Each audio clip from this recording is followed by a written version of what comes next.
So I think part of the issue for the group is that you've got these neighborhoods that are already pretty much built out in a certain way with certain lot sizes and setbacks. And so to now say we're going to have 1/8 acre lots and 5-foot setbacks and multifamily in these built out neighborhoods, to me doesn't make any sense. People have bought into those neighborhoods because they like the way the neighborhood looks. And then for the planning board to come along and say, we're going to transform your neighborhood. It may not happen overnight. Well, hold on a second now, because it's not the planning board that's transforming the neighborhood, right? It's actually the neighbors that are transforming the neighborhood, right? So we talk about this in terms of the properties that are already owned. So if you want to talk about the opportunity for somebody to do something that would not fit within a property, right? You'd have to start by looking at how many empty lots are there. Say we'll take the Cheney Ave neighborhood, for example, right? So we'd have to look at the amount of empty lots there. We'd have to assess the cost to tear down that building and then rebuild something different, right? So to me, there's a lot of expense wrapped up in that, right? Like tearing down a building and then rebuilding a new one is not a cheap feat, especially with the cost of goods today in terms of building materials. So that right there means that you'd have to have a ton of money and some serious willpower to want to do that in the Cheney Ave neighborhood, right? Now, the other thing I think is, okay, let's say that it's not like that. Let's say it's somebody who's already in the neighborhood. Well, at that point, I would say it's probably on your neighbors to say something. That's a community issue that should be resolved internally. If you don't like what your neighbor is doing, you need to figure out a way to deal with that. Well, that's where zoning comes in. Right, but it's, I guess... I mean, you seem to be rebelling up against the whole idea of zoning because you think it's taking away flexibility. And I guess what I would say is the old zoning in the general residence districts, which were the traditional multifamily neighborhoods in town, the maximum density was 4 units per acre. Mm-hmm. Under TNOZ I, the maximum goes to 16. So it's 4 times the density. Sure. And the 16 units per acre is denser than anything allowed in Keene or Nashua. Even right in the middle of Nashua, you can't build that dense. But you can in Peterborough. What's the likelihood that somebody's going to do that, though? Like, in all seriousness, let's actually play that thought experiment out all the way to the end. Where are they going to build that 16-unit spot in town? Let me finish my thought. Sure. So the committee that I'm working with looked at that and said, last year, when the planning board had its amendment on the ballot, Ivy Van, who was then the chair of the planning board, said in a public meeting that one of the models they used in figuring out how to write their amendment was Governor Square. Okay. That's in a single-family neighborhood, but it's condominiums, and that's the right density, is basically what she said. That is 7 units per acre. Okay. So the committee said, and then this year, again, I think it was Ivy Van who said in a public meeting that the cottages at the top of Vine Street are good things. This is a good option for Peterborough. And those are about 7 units per acre. Okay. And so the committee that drafted this amendment, that got a majority vote, said, we agree that those are appropriate for Peterborough, so let's make that the limit. You can't go denser than that.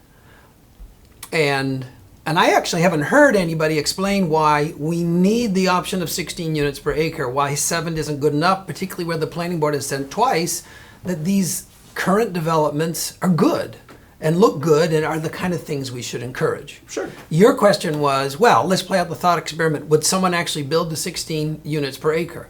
And I guess the answer is we don't know. What I do know, working as a lawyer with developers, is that the developers will often come to me and say, I got this piece of land, look at the zoning ordinance, tell me what's the maximum I can do on this property. Okay. And so you're running the risk, if you allow with 16 units per acre, that someone might actually try to do it. Now, and then it would be out of character with the neighborhood. Okay, so as somebody who's worked with developers, I mean, you're saying they start out with what's the maximum I can build, right? Yeah. So how often do they play that out? Are they super hungry to get into Peterborough? Is this do developers in the southern New England region look at the Monadnock area as an untapped resource of land that they could potentially develop if they were to to get the right kind of zoning in. Like, I'm curious as to what the other side of that looks like, because I think a lot of the discourse surrounding this talks about developers, right? We just, oh, the developers are going to come in. Okay, so who are they, right? Who are these developers? Like, I want to know, like, where are they from? Roughly how much money do they make a year? What kind of projects have they done before? You know, like, what's their MO in terms of when they come into a community? How do they try and integrate with the community at all? Do they try and just kind of do their own thing and modernize and turn it into another, Nashua Strip? Like, a lot of those, I feel like a lot of those questions are important, and it's not advantageous for us to just say developers and then stop at that. So that's, I guess, are you able to shed any more light on that? I think I should respond by saying that's not the way zoning works. That what you do with zoning is you figure out what are the limits that there should be on development. And whether it's density or it's setback or it's lot size or it's lot frontage. And then you draft your ordinance accordingly. You don't put no limits or really extreme limits and then say, well, that's unlikely to happen. That's asking for trouble. And I guess I would reverse all the questions you're asking by saying, okay, if the amendment is finally determined to have passed and we're limited to 7 units per acre, is that bad? I mean, do we really need in Peterborough to be denser than Governor Square or Vine Street, given that those are almost twice as dense as what was allowed before? Well, I think the idea is more so that the TNOZ I and TNOZ II were, this is my understanding of it, is that TNOZ I and TNOZ II were just trying to create more opportunity to allow for this type of thing to come quickly, and create the opportunity to eliminate hoops that people would have to jump through to do a development, like, say, what they're trying to do over on Concord Street at the Old Florist, stuff like that. I don't know, I guess I'm just... My understanding of what they want to do at Woodman's is going to be less than 7 units per acre. So changing the density maximum isn't going to affect them.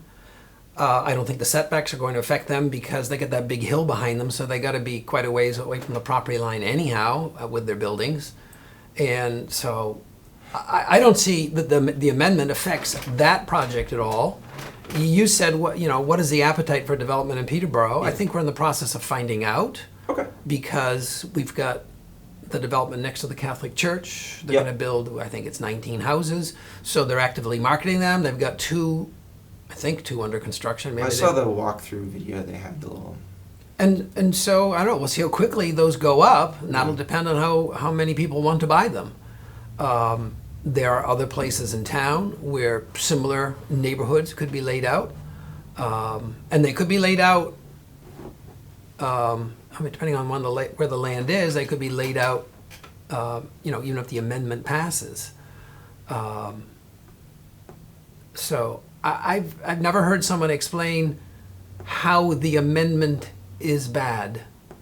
I've just heard people say that the people behind the amendment are bad. Well, no, but I'm not interested in an ad hominem here. Like, in terms of, that's the biggest issue I take with this entire debate, is that it's not about the ideas behind what's happening. It's about whether or not this person is in it for themselves, or this person has an agenda. And I think that's a really foolish way to run your town government, because it shows that the people don't trust the people that are in charge. And if that's the case, why did you elect them in the first place? That's something that I kind of get around to with this, is I think to myself, like, why do we not trust the planning board so much? Or why was the planning board not trusted so much? I mean, I guess I would say the planning board was very much trusted up until the amendment in 2018. Because the other amendments they offered, without really any explanation about what the details were and what difference it would make, they all passed. When the planning board, when there's an amendment on the ballot, whether it's from the planning board or from petitioners, the planning board gets to add a little thing on the ballot that says whether they approve it or disapprove it. And that's very powerful. Oh, yeah, absolutely. And so people say, oh, the planning board's for this? I'm gonna vote for that. But, then their luck ran out in 2018, and then again in 2019. And I guess what's a little bit curious to me is that people on the planning board have been quoted as saying that in 2020, they're going to get the 2018 amendment out of the drawer, make some changes to it, and make another attempt to pass it. And they're going to hire a consultant to help them with the marketing because they feel like it was the marketing that was their problem last year, not the content of the amendment. And I just feel like when they've lost twice, they should think a little harder about what it is they're proposing and maybe talk to people in neighborhoods to make sure they've really got the town behind them. So I guess this kind of gets us to a point where I gotta ask, I think, does everybody in town even want the same thing? It kind of sounds like that not everybody really agrees.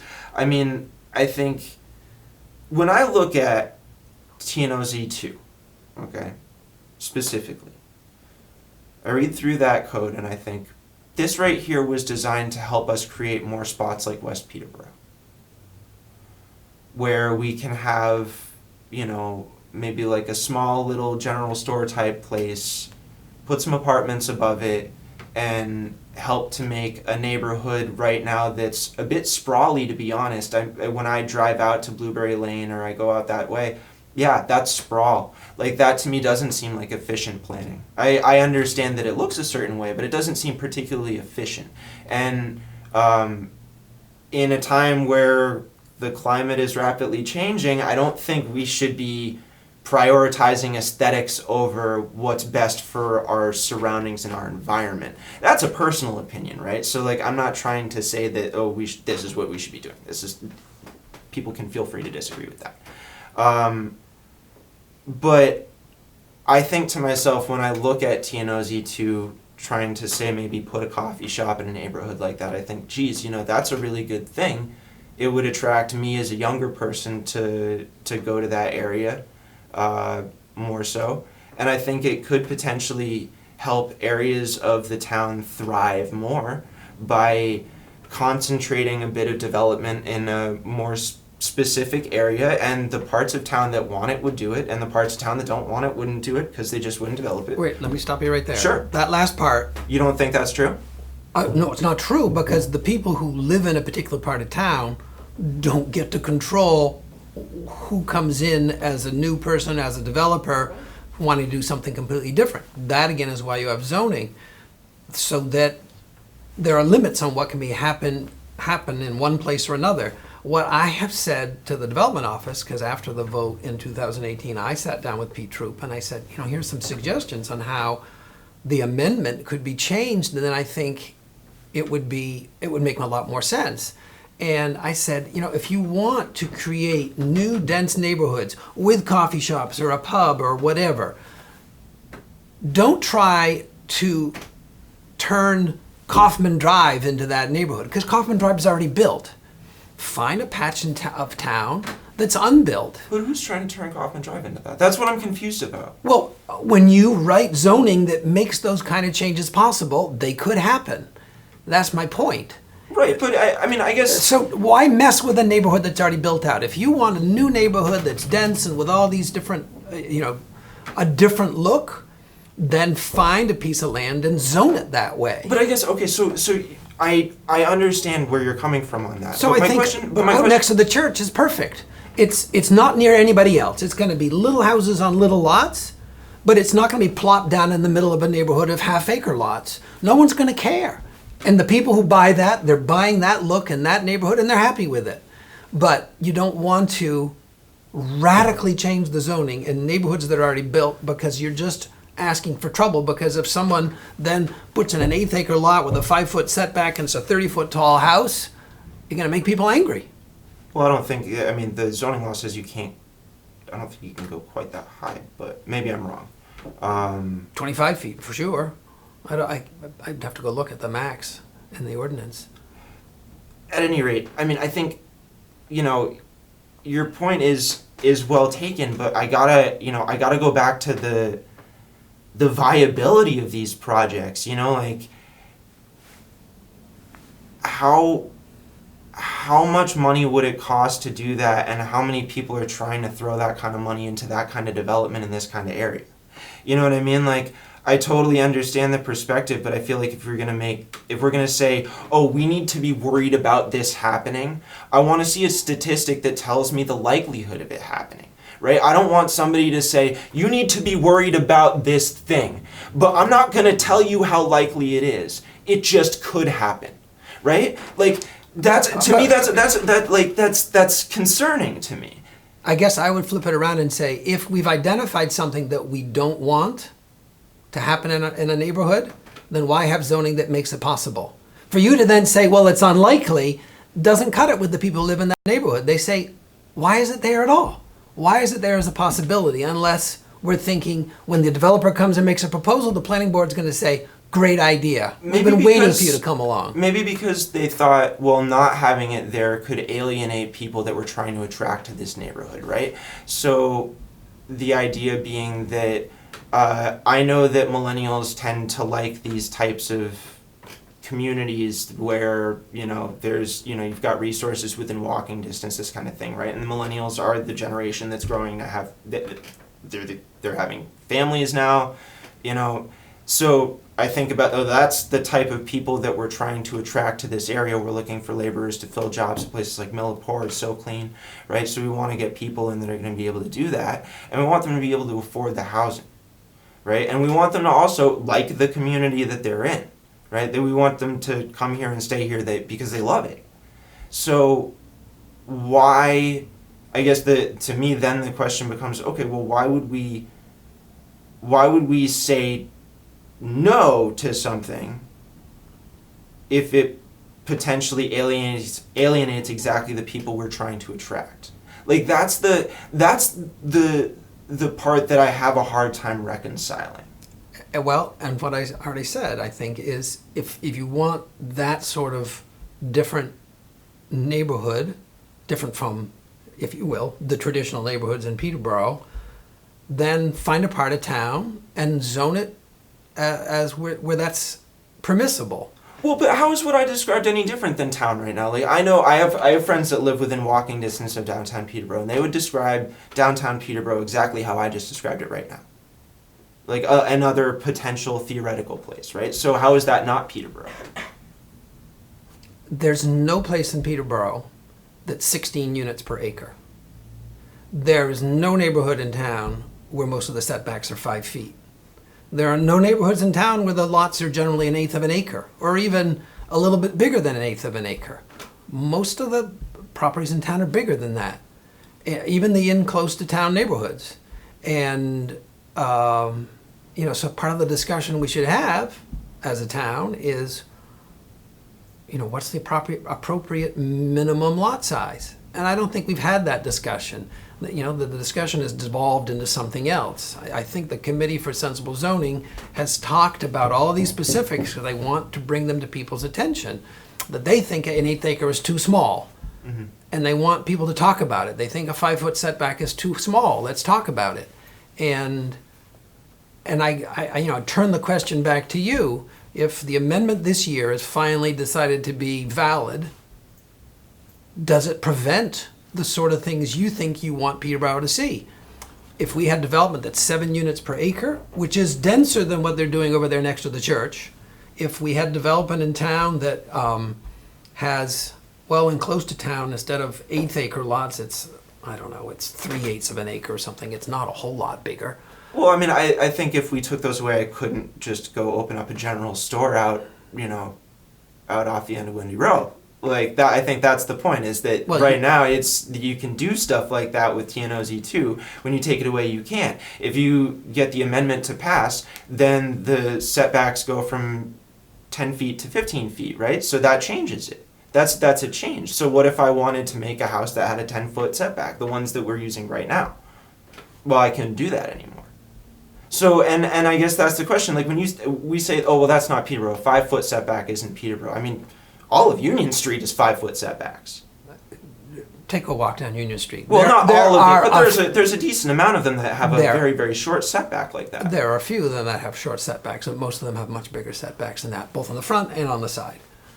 You know, the first 3 houses on the left, you know, they're close to the street. Sure. Very small setback. And then once you get past them, do you find those houses to be unsightly for the town? Do you think they don't fit in that area? Do they look off to you? what I'm saying is if you built a house like that in Pine Ridge or on Okay. Blueberry Lane, it would look completely out of place.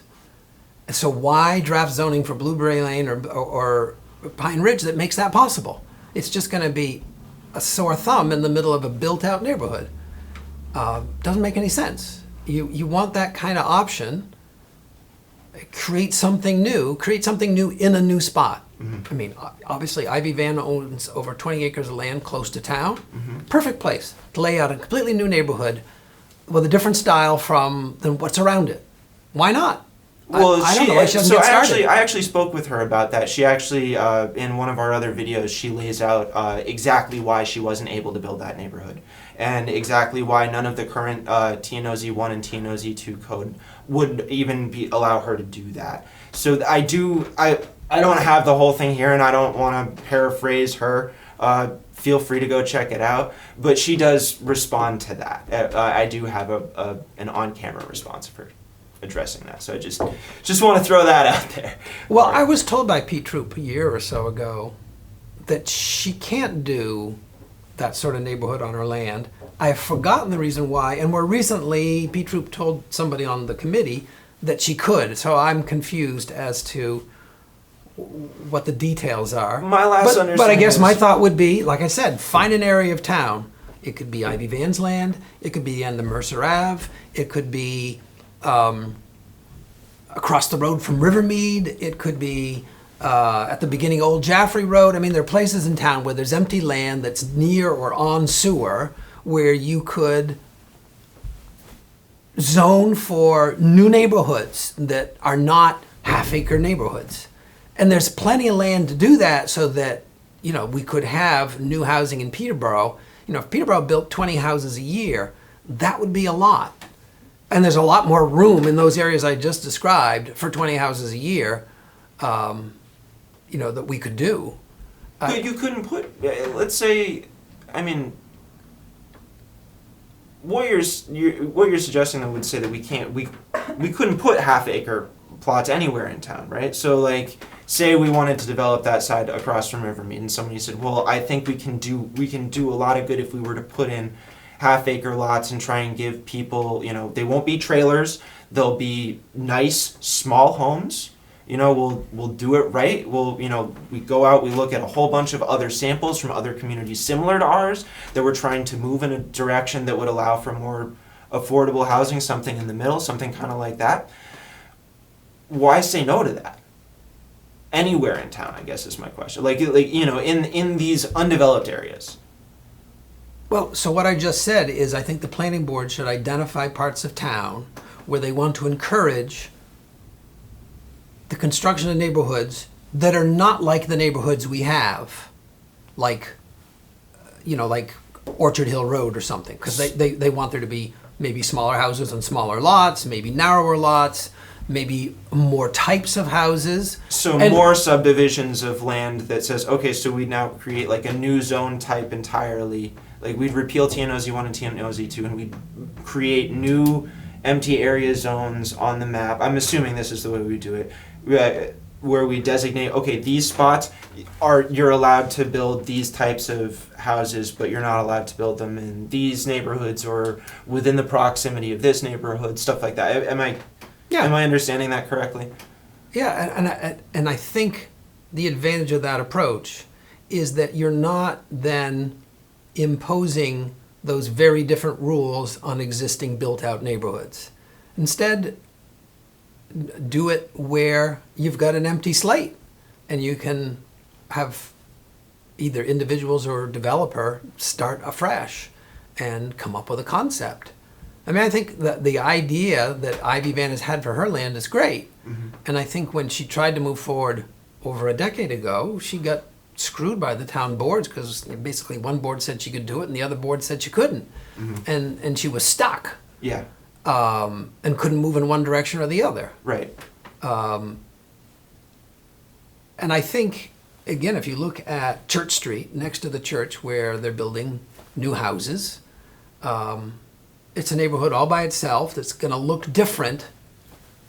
Let me think about this. It's going to look different than any neighborhood in Peterborough.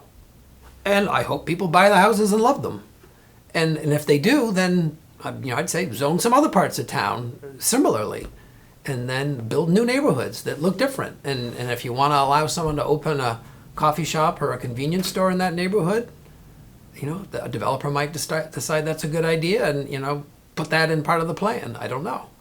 But you don't want to impose that on an existing neighborhood. I mean, you said, wouldn't it be great if there was, a coffee shop on Windy Row or something?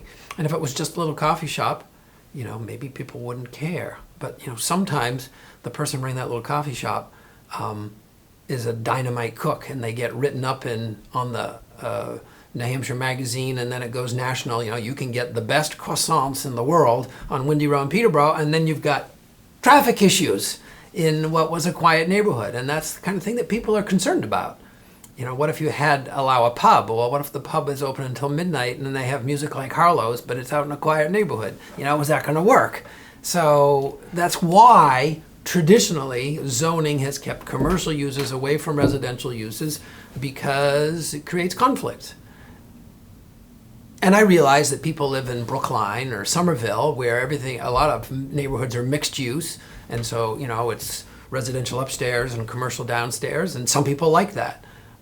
But some people don't like that, and so to rezone essentially the whole town of Peterborough to allow that kind of mixing where it hasn't been allowed before, and I think if you ask most people who live in those neighborhoods, that isn't really what they want for their neighborhood. That's where you run into trouble, and that's where I think the planning board has run into trouble. Well, I don't know. Maybe it's. I wonder if maybe we need to talk about the identity of our town more, but I think that's another conversation. I've spoken to someone who lives on Elm Street, and she says, I live on Elm Street, and we have businesses, and we have residences, and we have Scott Farrer, and it's a mixed neighborhood, and I love it. And my response is, you chose to live in that neighborhood when it was already mixed. But I don't think it's appropriate for you to vote for a zoning that allows that kind of mix in neighborhoods that don't have that mix, where the people haven't chosen to live in a mixed neighborhood, but you're going to create zoning for them that says, well, mixed use is coming to your neighborhood. I just think that's just going to create a lot of conflict. I mean, in the minimal examples we've had, a developer wants to rip down a house on Union Street and replace it with 4 houses. They've been battling over that for years. The neighborhood's against it, and the zoning, I don't know. I don't know all the ins and outs, and I actually have forgotten now whether it's finally approved and we're just waiting for the bulldozer to come, or whether they're still waiting to work their way through the process. But that's a big change on a neighborhood. Take out 1 house and put in 4. And I think some people think, well, it shouldn't be a big deal. If it's the big enough lot to squeeze in 4 8-acre lots. I'd still be curious to see the numbers on the tear down 1 building or 1 unit and put up 4. I want to see the numbers on that, because you've referred to it as an example several times here, but I'm not sold on the viability of that just simply based off of what I know the cost of lumber to be right now. So I don't mean to say I reject that position, but I would need you to supply me a little bit more substantial of a number, or a bit more of a source to back that statement up before I'm to take it seriously enough to say, oh yeah, I'm going to get on board with your side. Well, I guess one thing to consider is that sometimes there are houses that burn, sometimes there are houses that are poorly maintained for a long period of time, and then there's the question of do we fix this house up or do we rip it down? Do you think we should build our laws or write our laws based on sometimes occasions as opposed to all the time occasions? or anything other than, oh, this happens sometimes, so we need to make a law about it? Do you think we should write our laws that way? My point is, as it was before, that you have to look at what's possible under the zoning that you're proposing.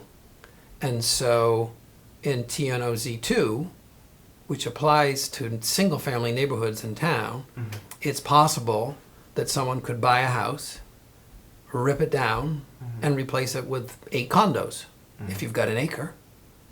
And that would be a huge change for that neighborhood. And I don't know, maybe the people about the condos would think, this is great, I get to live in this nice, quiet neighborhood. But all the other neighbors are thinking, what happened to my single-family neighborhood? And what's the next house to be bulldozed? Now that one developer's done it and found out it works, because they got to, they bought a house, they bought it cheap because it was burned or it was in bad shape or whatever, buy a house for $150,000, and then they sold 8 houses for $275,000. Well, let's do that again. And then you can see how, a neighborhood might start to change. And then the people are wondering, how did this happen? And what the committee for sensible zoning found is when they went around talking, both last year and this year, about what Peterborough zoning allows or what the amendment would allow, people didn't believe it. It's like, when did I vote for that? When did I vote for 8-acre lots in this neighborhood? So, well, that would have been 2017 or 2014, depending on which neighborhood they were in. People had no idea, because when the votes happened, no one was talking about lot sizes or setbacks or allowed uses. They were talking about infill and efficient use of infrastructure and new housing and young families, and they were talking about goals, not talking about details. So I guess my point is, we can have new housing options in Peterborough, we can have infill, we can have affordable housing, we can have young families, we can have walkable neighborhoods, but we don't have to have 5-foot setbacks or 16 units per acre to do that. So that's where the amendment, I think, trims back on the things that were extreme in the current ordinance. And everyone's open for a discussion about then how do you build from there. Currently the family district has 1-acre zoning. That's probably too big. But again, when the offer was made, let's have a discussion, the planning board said, we're not willing to discuss. So when we finally get to the end of the amendment passes or it doesn't, then maybe the planning board is willing to discuss. I don't know. Maybe they're not. One last question for you. Because I've heard it come up a bunch, and I want to hear you say it, respond to it. You live in Sharon. Right. And work in Peterborough. Right. And I guess, beautiful office. My question is, you seem very personally invested in this. Like, it seems like you genuinely agree with the people you're representing on a personal level, not just professionally. And I'm wondering, why is this particular issue so important to you? So I came to Peterborough when I was 2. So lived here a lot of my life, worked here for 30 years. I know lots of people in town. I have lots of clients who live in town, lots of acquaintances in town. And part of my concern is that Peterborough has a zoning that allows things that people have no idea that it allows. I mean, that's what we've found over and over. When I've talked to people in town, people I know, I say, are you aware of the vote coming up, and are you aware this is what it would allow? They have no clue. And I have had a similar experience over and over when people ask me, well, what's all the controversy about? And sometimes it's people who are not from Peterborough, but they've heard about it. I'd say, well, so think about this for a zoning. 8-acre lots, 5-foot setbacks, multifamily and some commercial uses allowed in single-family neighborhoods, 50-foot frontage for a lot. People say, you're kidding. In Peterborough, how is that possible? I've talked to people from Keene, I've talked to people from surrounding towns, I talked to people in Concord who asked me about it, and they all agree. As soon as they hear that, they say, well, that doesn't make any sense. Why would Peterborough have zoning with lots that small and setbacks that small? A 5-foot setback is really tiny, particularly if you can build 20 or 30 feet high. I mean, it's like casting a shadow over onto your property. And like I said, there just aren't neighborhoods in Peterborough built that way now. I mean, that's kind of the funny thing about the traditional neighborhood overlay. Our traditional neighborhoods don't look the way the zoning would allow developers to build them. The zoning would allow these tiny lots with tiny setbacks. But no neighborhood is built that way. And so, I don't know, you ask me, why do I care? I care about Peterborough. It's my second hometown, you know. I live in Sharon because that's where we found the property we love, but we still love Peterborough too. And I'm really concerned that if some developer tried to use the ordinance to do something that's very different in an existing neighborhood, it's just going to cause a huge amount of controversy in town. So why even go there? Do you feel like you're protecting Peterborough? I just want people to be informed. And I think that a smart approach would be do what you want to do without radically changing the zoning in existing built-out neighborhoods. Make smaller changes in the existing neighborhoods and then allow the option of greater diversity or greater change in unbuilt areas that are close to town and close to the water and sewer. And then you're going to get what you want without attacking people's neighborhoods.